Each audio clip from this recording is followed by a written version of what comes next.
This is the Adult Wellbeing Services Program Analysis Practicum Final Project as presented by Khadijah Johnson.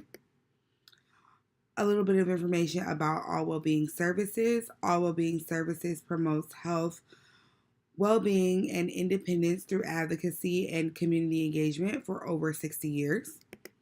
This project will evaluate three of the most popular programs within adult well-being services: mental health, substance abuse, and developmental disabilities. These programs will be evaluated on addressing barriers, reducing incidents, and overall satisfaction. After reviewing the data results, recommendations will be provided for each program and the entire organization. Each program will be defined from current All Wellbeing Services Organizational Handbook for Support Services for People Served. This definition includes the purpose and services offered by each program. Mental health. The purpose of these services is to assist people who have serious mental illnesses, substance abuse, or co-occurring disorders, maintain independence in the least restrictive environments, avoid psychiatric hospitalizations, reduce substance abuse, and provide overall quality for life. Their services include peer supportive services, case management services, outpatient services, and assertive community treatment.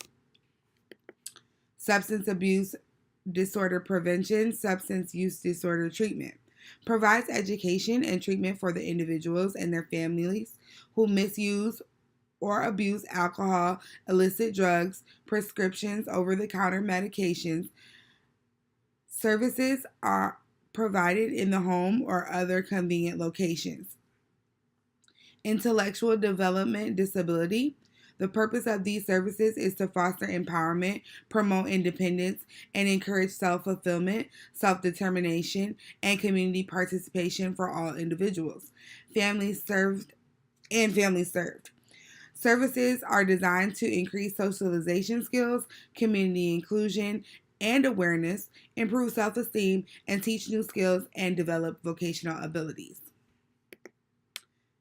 Next, we will move on to the background information about this project and the different research that was conducted. We'll begin with statistical information. In order to understand the importance of these programs and this population served, the statistical data for these audiences will be reviewed by the different audience populations.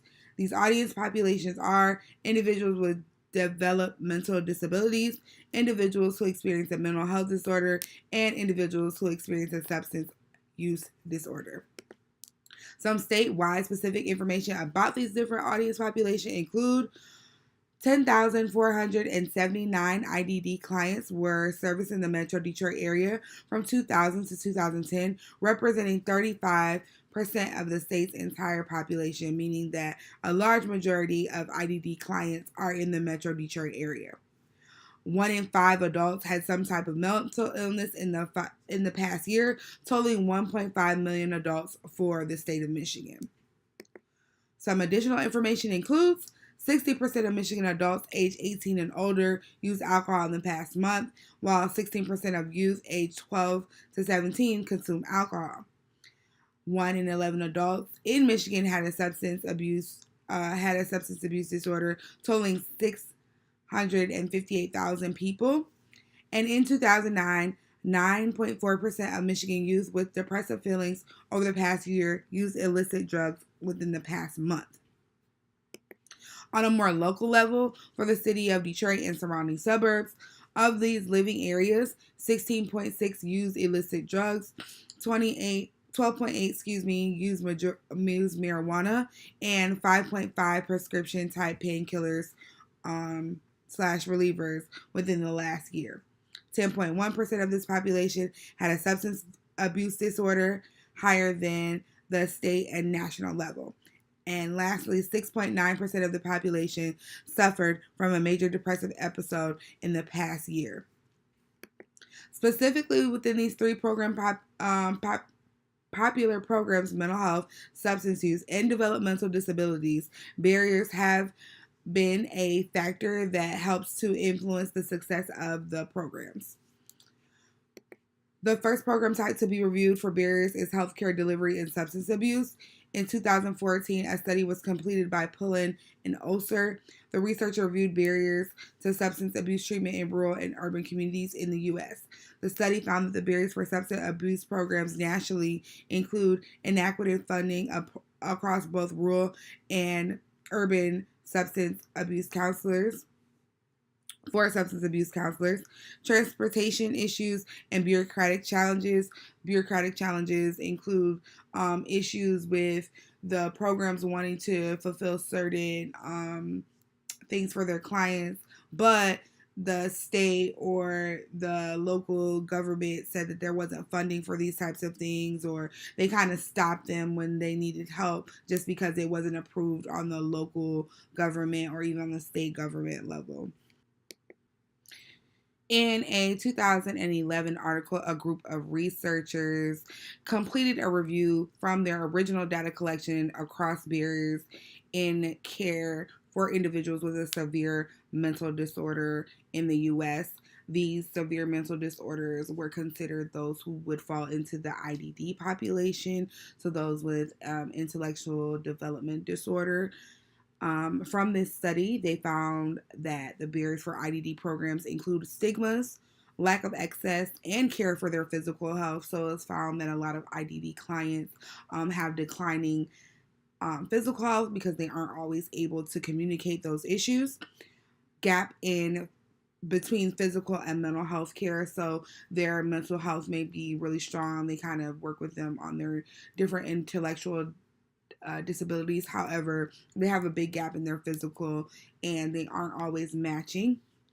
And then again, inadequate funding.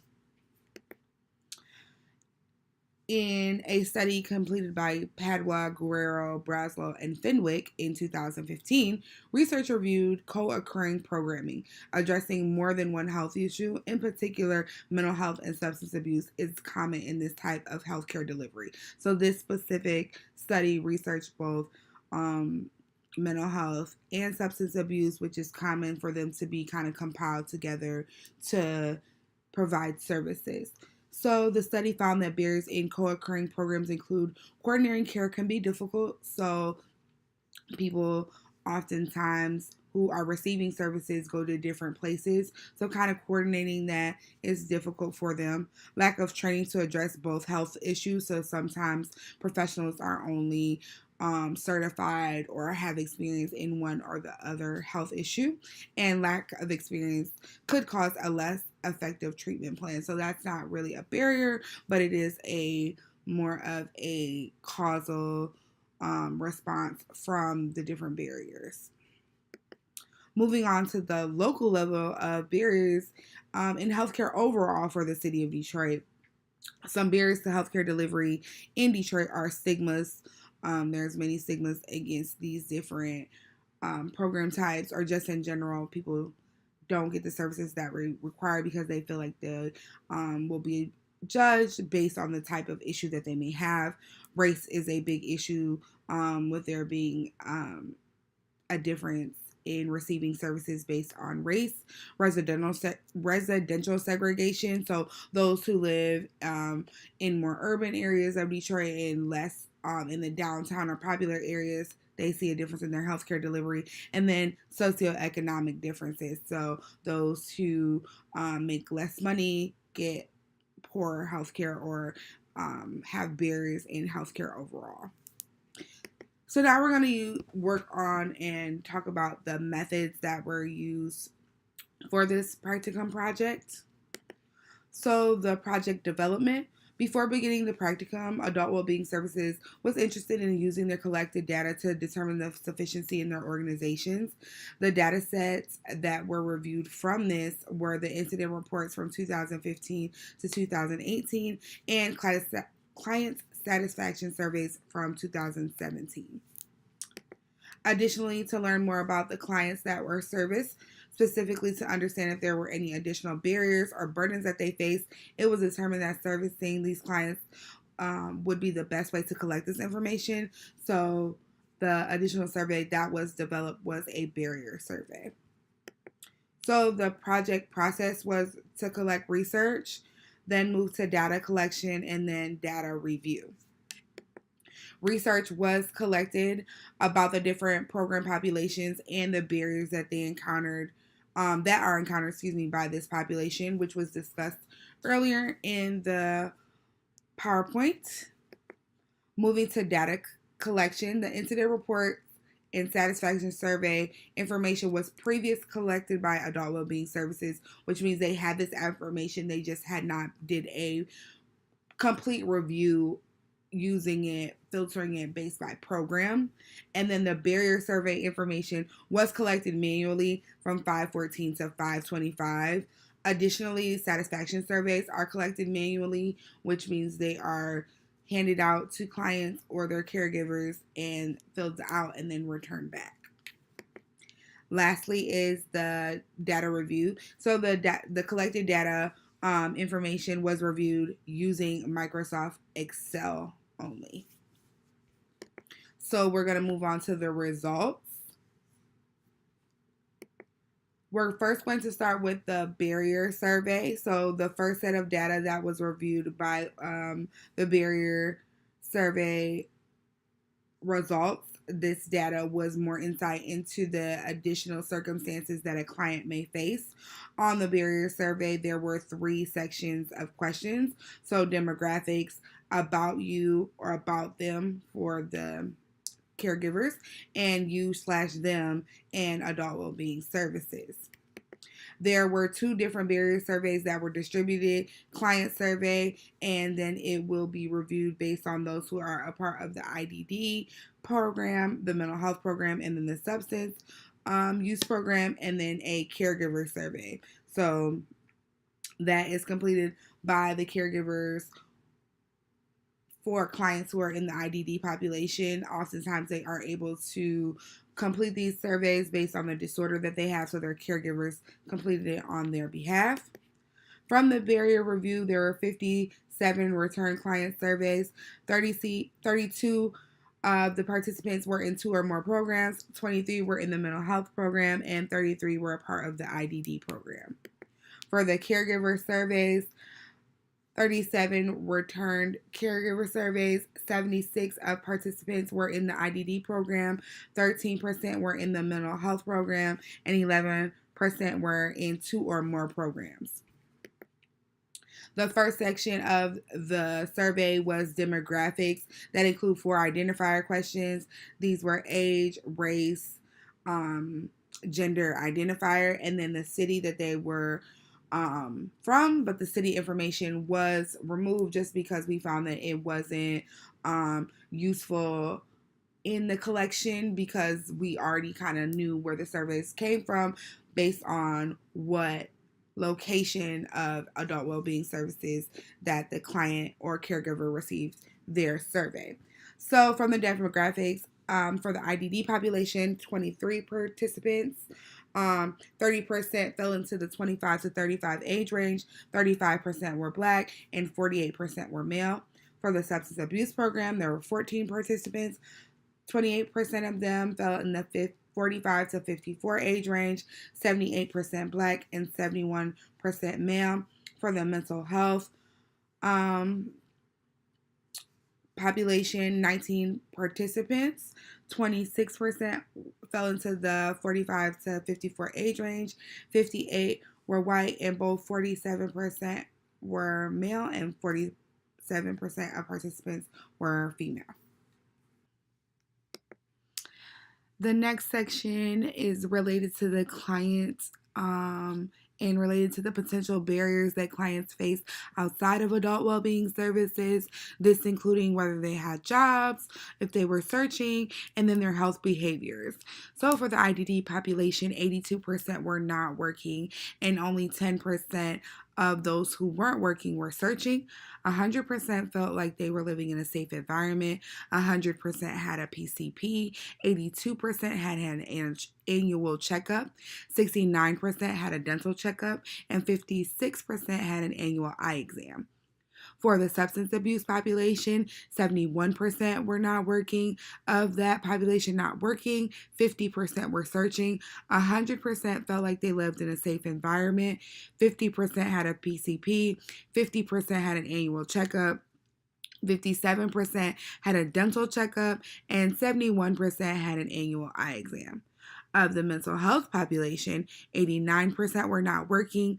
Of that 89, 11% were searching. 100% felt like they were living in a safe environment. 84% had a PCP. 84% had an annual checkup. 63% had a dental checkup, and 58% had an annual eye exam. The last section was related to the potential barriers that a client could face that influences their success in the program. So that means, could they get there? Did they have support, and how they overall felt about the program?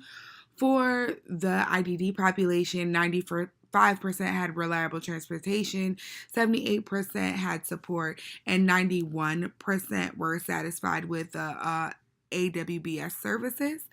For substance use, there was a lack of indication. So 71% did not reply if they had reliable transportation, 71% did not reply if they had support, and 64% did not reply for their satisfaction. For the mental health population, 89% had reliable transportation, 100% had support, and 100% were satisfied with the services they received from adult well-being services. Next, we'll move on to the incident reviews. So these are the incident reports from 2015 to 2017 were fully reported for the entire year, and the 2000 data was also provided for the first quarter. The incidents that are reported were 20 different types of categories that could be overall reviewed for the year, and adult well-being services collects these for overall. So these are not program based, but they are just the incidents that are encountered within the different locations. So first, we're going to review the top 5 incidents per year. So for 2015, it was aggression and violence at 26 incidents, centennial events at 22 incidents, incidents involving injury at 20%, other at 15, and bed bugs at 4 incidents. For 2016, the other population had 20 other categories, had 24 incidents. There were 17 vehicular accidents. There were 15 aggression or violent incidents. There were 6 incidents involving injury, and there were 5 incidents of bed bugs. For 2017, there were 21 other incidents, 18 vehicular incidents, 9 incidents involving injury, 3 aggression and violence incidents, and 3 sentinel events. For 2018, for the first quarter, there have been 4 other incidents, 4 sentinel events, 2 aggression and violence incidents, 2 incidents involving injuries, and 2 reports of suicide. So then I looked at the forecasting trend for the total incidents per year. For 2015, there were 90 incidents. For 2016, there were 74 incidents. For 2017, there are 57 incidents. And for 2018, it is forecasted that there will be 40 incidents, and 40 at a 40.5 at a lower confidence bound and 95%, and 41.2 at a upper confidence bound for 2018. Some other trends that were reviewed were other aggressive and violence incidents and incidents involving injury. These also had a downward projection, except for other, as we've seen, other consistently has a higher trend. But overall, for adult well-being services, they can report that they have had a decrease in incidents per year overall. Lastly, we will review the satisfaction results. The surveys were previously distributed to clients at the end of 2017. These surveys were manually distributed at different AWBS locations. Participants were able to indicate which services they received from AWBS, and there were 12 questions on this survey. The answer responses were on a 6-point scale from strongly agree to strongly disagree and a response. The different kind of way that the questions were categorized were satisfaction with staff, satisfaction with services, and then recommendation of adult well-being services, and then overall satisfaction. On the satisfaction survey, 8 of the 12 questions, question 2, 4, 6, 7, 8, 9, 10, and 11, were directly related to the AWBS staff. 66% of the participants were in the ID programs, and their responses for the different questions range from 55 to 68% for strongly satisfied and 30 to 38% for just satisfied. For the substance use program, there were 16 participants. Their response for the different questions ranged from 56 to 63% for strongly satisfied and 25 to 38% for just satisfied. For the mental health population, there were 69 participants. Their responses ranged from 56 to 59% for strongly satisfied and 32 to 39% for just satisfied. Moving on to, there were 2 questions, question 5 and question 12, that were related to the services received. For the IDD population, 62% were strongly satisfied for question 5, and for question 12, 51% were strongly satisfied. For the substance use population, 31 were strongly satisfied for question 5, and 88%, had no response for question 12. For the mental health population, 57% were strongly satisfied on question 5, and question 2, 32% were strongly satisfied. Lastly, there were 2 questions. Question 1 related to overall satisfaction, and question 13 related to recommending the services. For the IDD population, 68% were strongly satisfied, and for the recommending services, 62% strongly recommended services. For the substance use population, 63% were strongly satisfied, and for question 3, 63% were also strongly satisfied for recommending services. In the mental health population, 55% were strongly satisfied with the overall services, and for question 3, 52% were strongly satisfied with recommending services to someone. Overall, for the review of this program, there were some recommendations that were provided based on the different program types. Overall, for the IDD program services, there was a high percentage of completion from the surveys and that high overall positive responses from clients. However, when clients did have a response, an opportunity to leave feedback, they did have some strong opinions on the staff and the services that they received, and just overall welcoming of them by staff. So an overall recommendation was staff should work to make these clients feel more welcome and possibly incorporate more meeting times with families. So those were directly from the feedback that was given. For the overall, for the substance abuse program services, there was a low level of completion of the surveys and an even lower level of actual responses for those receiving substance use services.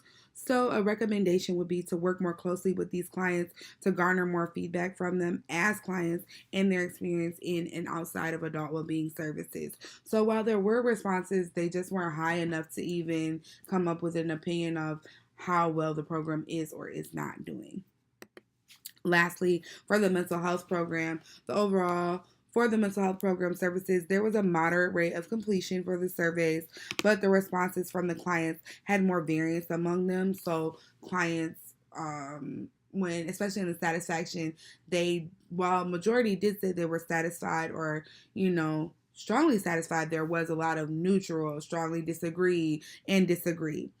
So one part, there are two recommendations, and the first one is to track clients as they continue to receive services from adult well-being services for trending data in their satisfaction and incidents and other factors.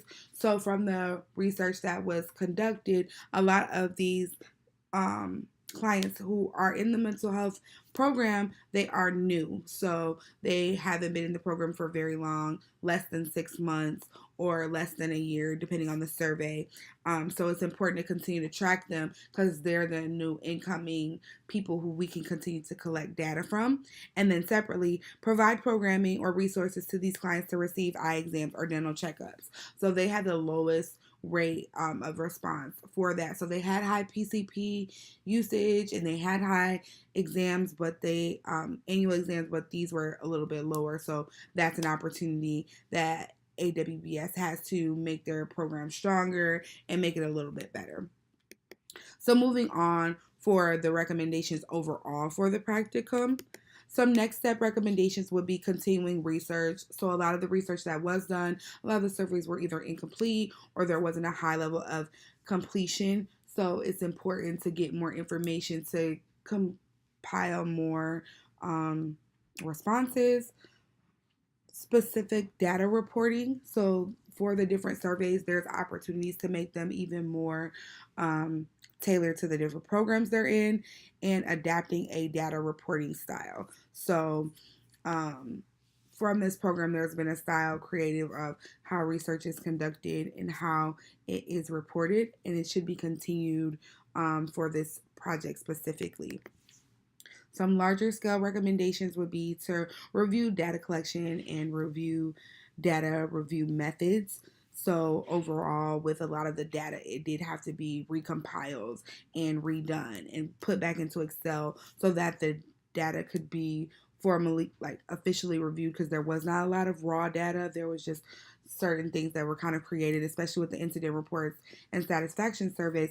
While that information was given, it did have to be redone. So there's an opportunity to review how things are done within the organization. And then again, specifically, include programming should be included in organizational goals. So when reviewing this programs and the different data goals that were set, there were no real major goals for the program. So there's no way to kind of really review how well they're doing if there are no goals. And then in conclusion, Adult Wellbeing Services is a nonprofit organization that has been in Detroit for decades. With this review, a detailed review of their most popular programs was completed using 3 different data sets. These data sets provide client-based responses that were used to develop the recommendations provided previously on a program level and organizational wide. So moving forward, when we're thinking about the competencies that we had to review, the most competency I saw was with practice was with C3. The competency that I saw the most growth in was with C11, and the competency that I saw the most gain and practice in was C19, and that was my favorite because it was about analyzing data. And then a big aha moment for myself was all data collected will not always be the only data that needs to be collected. So I really fell into a failure moment where I felt like I didn't have enough research, but it's just an opportunity to say that, hey, there's more work to be done here.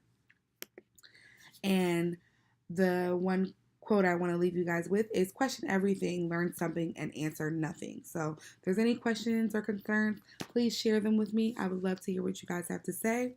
And then I have 2 sources slides, and that's it. Thank you guys for listening, and wishing everybody great success. So thank you and have a good day.